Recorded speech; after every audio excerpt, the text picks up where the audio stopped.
Hello, BookTube. Time once again for you to thrill to the adventures of the Flying Graysons. I am on a footstool. This alarms all of the young people in my life.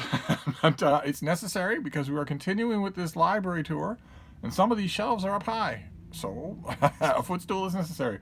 So we are moving on with this west wall. There was a large chunk of books on books.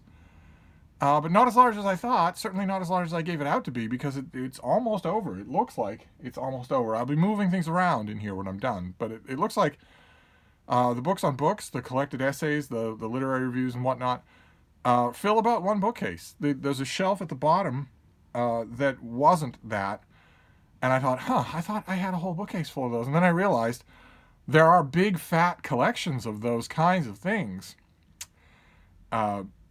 Peter Ackroyd, Clive James, Evelyn Waugh, John Updike, Anthony Burgess, V.S. Naipaul, easily one whole shelf that are elsewhere. they're being read, so they're not on these shelves. So there does need to be some reorganization here, and that's good. That's a good thing. Even in the Holy of Holies, even in the little book room, I should constantly be assessing what belongs and what doesn't. But in this first shelf of this bookcase, there's nothing of the kind. This is all classics. Mostly in the booktube sense of the term, which is anything older than 100 years, rather than in the technical sense of the term, which is the works of ancient Greece and Rome, although there are some of those as well.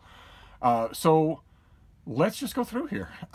Starting, a lot of these are, in fact, a great deal of them, half of the books we're going to look at, are stacked laterally. They're stacked on their sides, which, as you may have noticed from Jason's channel, Byways in Bookland, renders them vulnerable to cocking. We do not want any cocking on this channel, and yet it's unavoidable. First one is this new Oxford edition of The Duke's Children. This is the Oxford World Classics. These are the new trade paperbacks. Can I reach with my hand for an example of the old Oxford World Classics? Yes. This is an example of the old Oxford World Classics. They were small, they were yellow, and there was a lawsuit with Penguin Classics. And the result was the new Oxford World Classics, which are trade paperbacks. They're white. To celebrate the 100th year of Trollope, Oxford came out with all of the Trollope novels in this format. Every piece of fiction that he wrote, plus his autobiography. And it was amazing. It was absolutely amazing. They assembled not only all of the books in really good editions, but a ton of great editors and annotators. It was just a masterful performance. The best edition of Trollope that I know of. And once the dust settled and they came out with this new line of these very attractive. The new Oxford World Classics are very attractive. But they changed their editors. They changed a lot of these editions. And even when, in some cases, the edition is as good, it's still different. And very seldom are the new ones better. So you kind of need both if you're a big fan of a lot of these books, not just Trollope. It helps if you're interested in the study of these things in English language versions. In Trollope, that's no problem because he wrote in English, but you'll see there are plenty that aren't. You really have to have the Oxfords as well as the Penguins and whatever else is. So here we have the Duke's Children, and in this case, this would make 3, because there's the new Oxford World Classics Duke's Children. Sorry, there's dust flying. I'm probably going to sneeze throughout this video.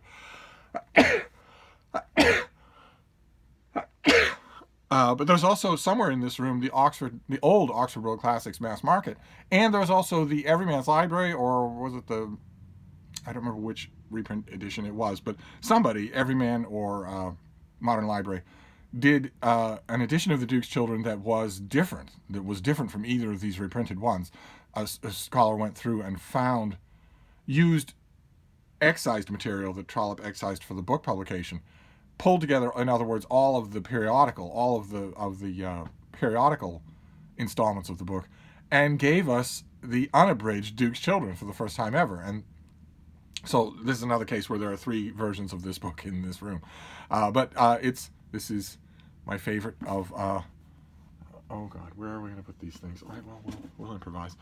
The next one is also, Oxford very kindly sent me the whole set of the Palliser novels, and we did a read-along of them. and on this channel, and this is the Prime Minister, which is probably my second favorite Trollope.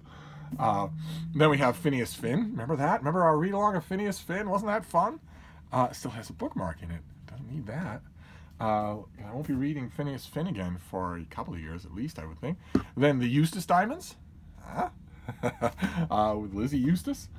Okay, then we move on. This is an older, this is just a reprint in the new form of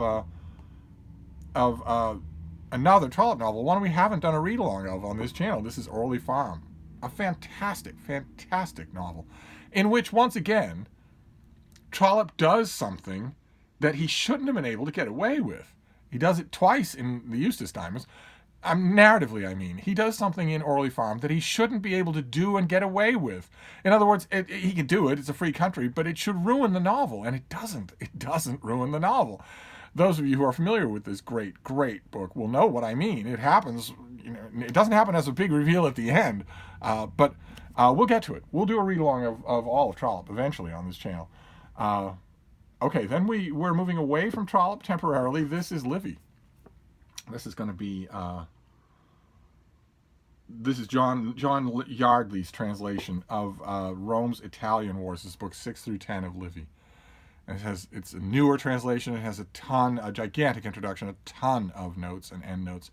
These Oxford volumes of Livy really are worth having for Livy in English, especially a monoglot, especially somebody who's only reading Livy in English, who can only read Livy in English. These are really fundamental volumes to have. I imagine that I have all of them here. We shall find out, because all of my Oxford classics are on this shelf, or almost all of them. Okay, this is the T.J. Luce's translation of books 1 through 5 of Livy, the early rise of Rome. This is the mytho-history that Livy was so comfortable retailing with Romulus and Remus and all that. Okay, all right. What have we got here? This is interesting. This is an Oxford classic of the Prime Minister. But you notice it looks different. This is edited by Jennifer Uglow, and this one is edited by Nicholas Shrimpton. Okay, so this is an example of what I'm talking about. This is excellent. It is an absolutely excellent edition of the Prime Minister. So is this. They're just very, very different, and they're so different that it really behooves you, if you love Trollope the way I do, to have both. And I'm sure that's not going to be the only case where we see that. Okay, what is this wedge? Oh, okay, all right. All right, this is J.C. Yardley again. This is the Oxford, this is Hannibal's War, the war with Hannibal, the Second Punic War, the showpiece of what we have left from Livy. And amazing to read, you all know that I am a big fan of the Penguin Classic Aubrey de Selincourt translation of these books of Livy, which exist in the Penguin Classic volume called The War with Hannibal. But this was still magnificent, just magnificent. The introduction, the notes, even the translation, not a little bit difficult for me to get used to. I'm really accustomed to the Selincourt, but okay, all right. This is more Livy. This is sooner or later. Someday we will do a read along of Livy. Wouldn't that be fun? He is a dear, dear writer of mine. But this is books 41 through 45 and a bit of stuff of extra stuff. And it's tough to get readers. It would be an uphill task for me to get you interested in a read along. It's the Mediterranean War. This is Rome's Mediterranean Empire. I think in the Penguin it's called Rome's War with the Mediterranean or something like that. And it's Rome gradually piecemeal taking over all of the nearby kingdoms and city-states and whatnot, mixed in with a whole bunch of Rome dealing with revolts on the soil of Italy itself. And it's one name after another. It's Livy going through the annals and writing a very analytic account. It has a lot of pleasures to it. Livy was very much a novelist. He didn't have any idea what that meant at the time. He would never have done it anyway. He had a project in mind, but he had an unbelievably dramatic turn of mind, and it shows. It works its way even in some of the more boring books. It's there on every passage. It's just, it would be uphill work. I'd have to point out a lot to you.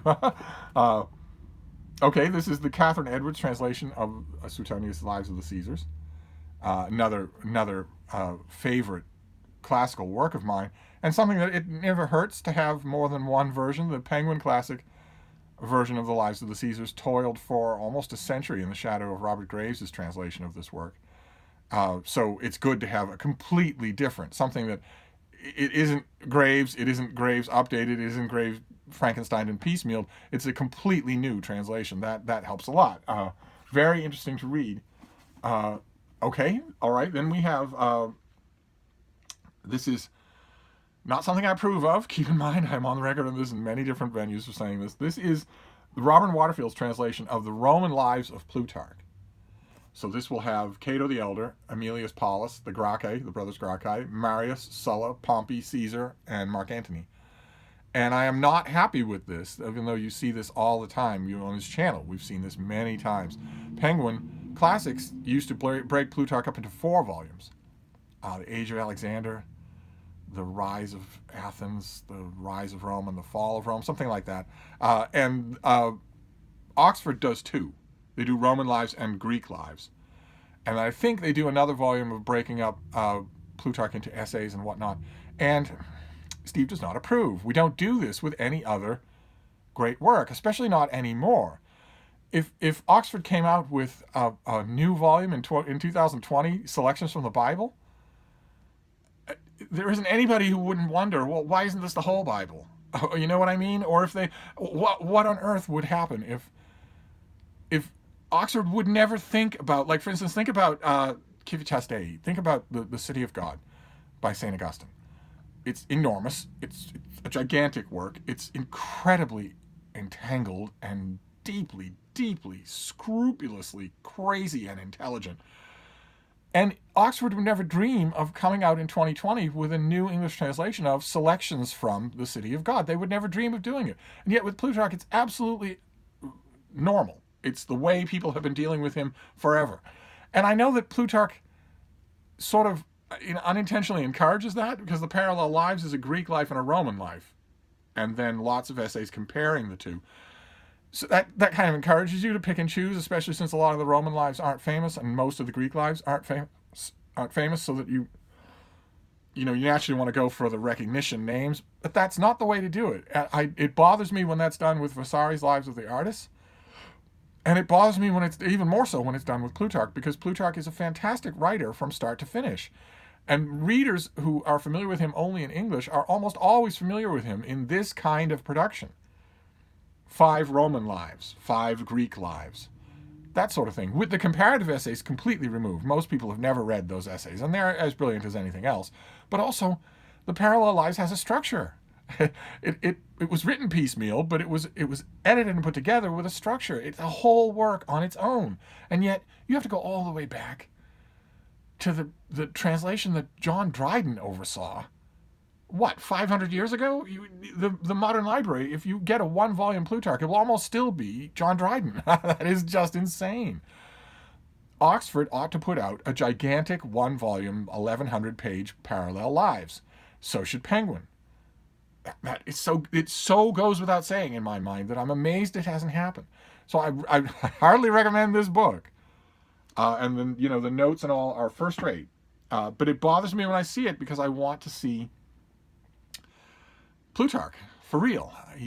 That's one of my favorite books of antiquity. And anyway. Okay, all right. This next one is not a classic of ancient Greece and Rome. This is a great book. Fantastic. It's also a selection. It shouldn't be. It should be the whole thing. This is Samuel Johnson. This is the Lives of the Poets. And Johnson is just at his absolute best in these short, sometimes long, sometimes very long portraits of great poets. I want them all to be in here. I want this to be the whole of the work. But boy, oh boy, even here, I don't think there is an unabridged Lives of the Poets that's out. In fact, I don't think Penguin makes Lives of the Poets at all. So it's Oxford or nothing. And, again, I'm not to rag on these publishing houses, because they do a great job getting these works out into the world where students and other people can go to a bookstore and read them, can buy them. It's a great thing that you can go into a bookstore and buy Samuel Johnson. But it'd be nice if the whole of what he considered the Lives of the Poets was in print in a paperback. And it would also be nice if we had his dictionary with tons of notes in an easy, accessible version just like this. I, but anyway, I can't recommend the Lives of the Poets strongly enough. So let's move on here. Okay, this is the A.D. Melville translation of Ovid's Metamorphoses. This is an Oxford World of Classics, and it's an old one.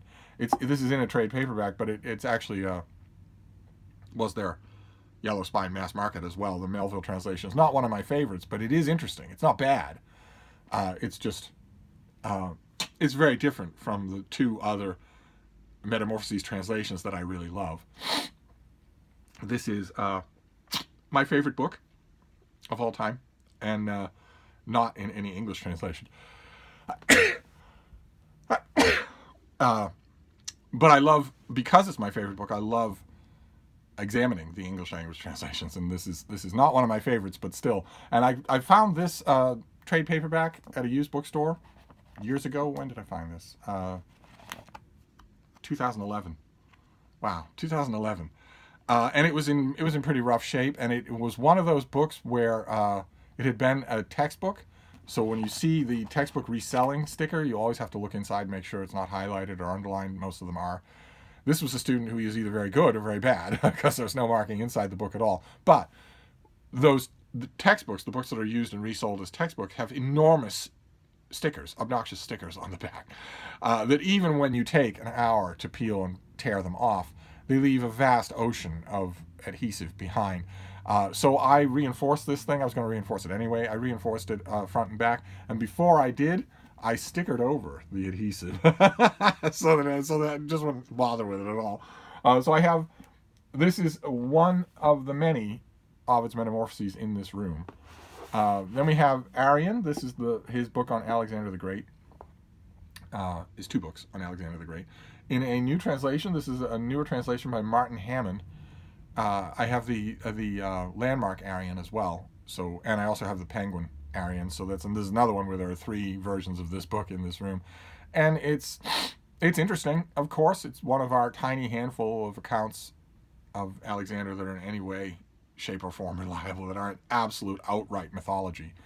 None of those accounts is very helpful, I think. But Aryan is not the most readable of the bunch, but he seems to be one of the most level-headed in some places. So I have this. I'm not really sure why. I'm not really sure why. The historical sources on Alexander are not as good as we would like them to be, and Aryan is not my favorite among those sources. So why I would have him is an easily answerable question. Of course, you need to have Aryan. You need to consult Aryan. Best to have him in the original, but I don't think I do. I don't think I have a lobe for Aryan.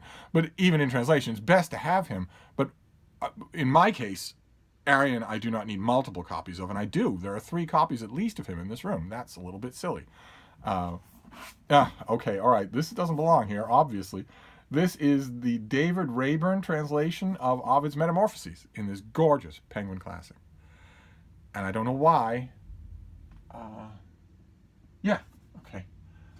There's right over here on the Penguin bookcase, there is another copy of this version. So I don't know what it's doing there. I don't know why I have 2, and I don't know why the one Penguin wandered to this bookcase.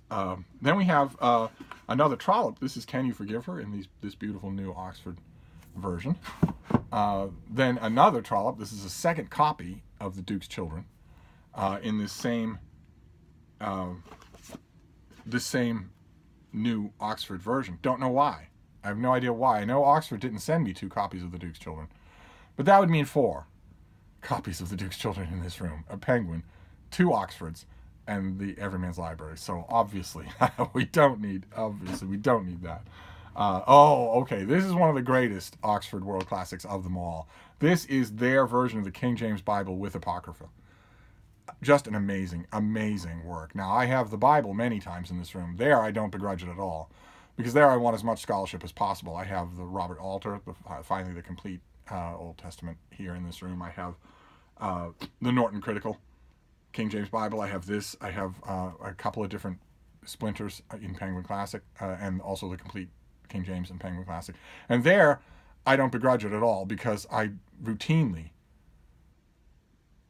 go back to all of those things and compare them and read the notes and sort of savor the translations in a way that lays the one against the other. So I don't mind at all having multiple copies. Wow, fantastic. Okay, this is wow, this is the only Oxford World Classic Shakespeare that I have. Son of a gun. I once had them all. This is Hamlet. This is the Oxford World Classics Hamlet. This is a series that was the general editor was Stanley Wells, and this is just, I mean, as you can tell from the size of it, it's mostly notes, and that's always fascinating. Reading about Hamlet for me is almost as interesting as reading Hamlet. So I'm glad I have this, although it's kind of odd. Okay, all right, this next one is one of my favorite works. This is a new translation by Julia Conaway Bondinella and Peter Bondinella. I'm familiar with very familiar with another English translation and also the original, but this is Benvenuto Cellini. This is my life. There's his famous statue of Perseus, and this is it's an absolutely inimitable book in which he tells his own life story, triumph after triumph after triumph. But you don't have to read more than one small chunk of this book before anyone, whether you know anything about Cellini or not, before anyone sits back and says, I don't know how much of this to believe. And the book just keeps going from there. It's one stop shy of Marco Polo. And so enjoyable. Even in English, it's so enjoyable. Okay, then we have another Oxford. These are all broken up. Someone should get Sue Morrow out of the room because these are not all together, and that's going to drive her crazy. I will put them all together as soon as I turn off the camera. I won't wait. This is another Oxford World Classic of Trollope. This is Phineas Redux. So it actually belongs with all of the other Trollops. They should all be together. But we had fun doing a read along of this one as well. Then what have we got? Oh, okay. This was a great source of joy to me when I first saw it. I got this originally and then got rid of it and then got it again probably years later. This is the Oxford World Classics of the major works of Sir Philip Sidney, who is the bane of my existence at the moment because he is the subject of my next NaNoWriMo novel, and he is not playing ball at all. He's not going quietly onto the page. But this was part of a series that Oxford did. I wish I had them all. Where they did one giant book after, and this one's not all that big, but one giant book after another of the major works of so-and-so. So the one I really wish I had is Dr. Johnson. I wish I had that book. But also Milton and a bunch of other people. Spencer, I think, was a volume. And it's tremendous. I admit, mostly for me, for the critical apparatus, the introduction and the notes. I don't tend to like poetical works chopped up like this, but this whole series was tremendously good. Okay, and then we have okay. So this is Sidney again. This is only both of them. This is the Sidney Psalter, and this is Sir Philip and Mary Sidney doing the Psalms, doing variations and translations and quasi-translations and riffs and pastiches and fan fiction on the Psalms. And once again, you can tell from the size, this is mostly critical apparatus. And boy, oh boy, is that critical apparatus good. But Mary Sidney's not exactly winning roses with me either. The two of them are just not behaving for my NaNoWriMo story. They just aren't. You think they'd be happy to be immortalized in a novel. It doesn't happen all that often to the Sidneys. But no, nothing's going right with my novel at all. Nothing at all. And I have almost no time to make it go right. Anyway. Oh, all right. And then the last book on this shelf is back to Trollope. This is Barchester Towers. Sooner or later, we will do a Barchester read-along. But this is such a great book if you haven't read it. But that does it. That is this top shelf. For the nanny state not to worry, I'm pretty sure that for the rest of these shelves, I don't need to use the stepladder. But before I get off the stepladder, I'm going to put all the Trollops together right now so that Sue Morrow doesn't come over here and do it herself. So I will wrap this up, but I will see you soon. Thank you, BookTube.